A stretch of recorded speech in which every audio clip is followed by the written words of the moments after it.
The sun had barely risen when the sound of hooves thundered across the dry dirt road, stirring a cloud of dust that clung to the air like a heavy omen.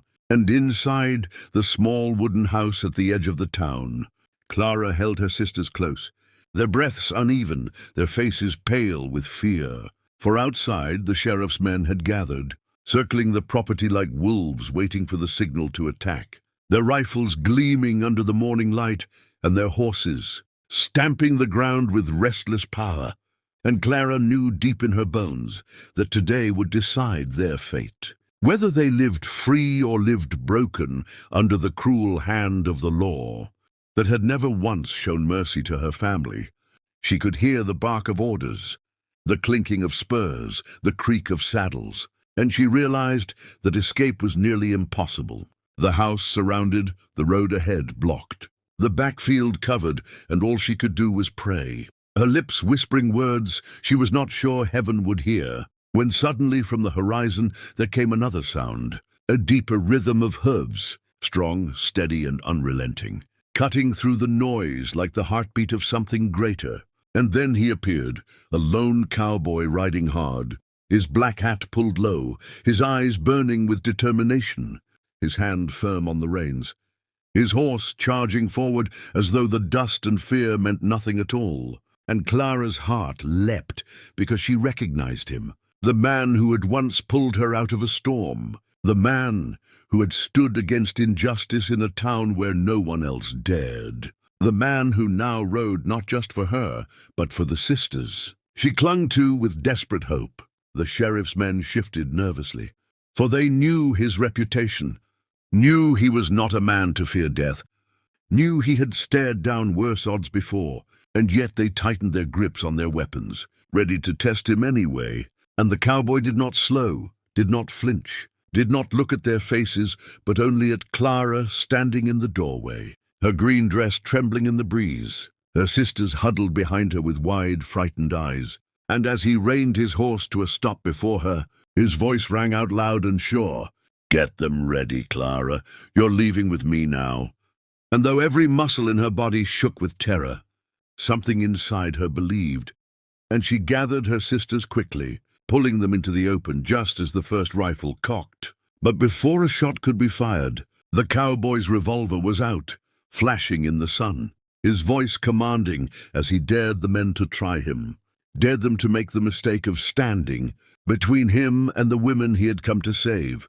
Silence fell for a moment, heavy and sharp, the kind of silence that holds 100 lives in its grip. And then the sheriff's deputy snarled, "She's ours by law."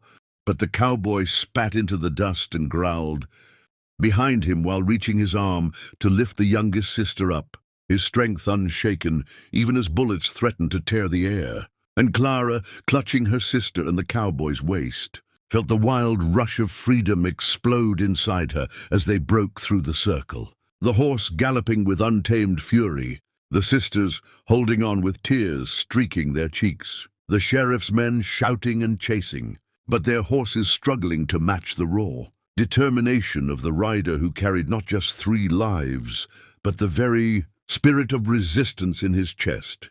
They rode through the dust and into the wide open fields, the wind whipping against them, the cries of their pursuers fading with every pounding stride. And though fear still clung to Clara, a strange light was blooming in her soul, the kind of light that comes when chains are broken and a future, once lost, becomes possible again. And as the house disappeared behind them and the horizon opened ahead, she realized this was not just an escape, it was a promise.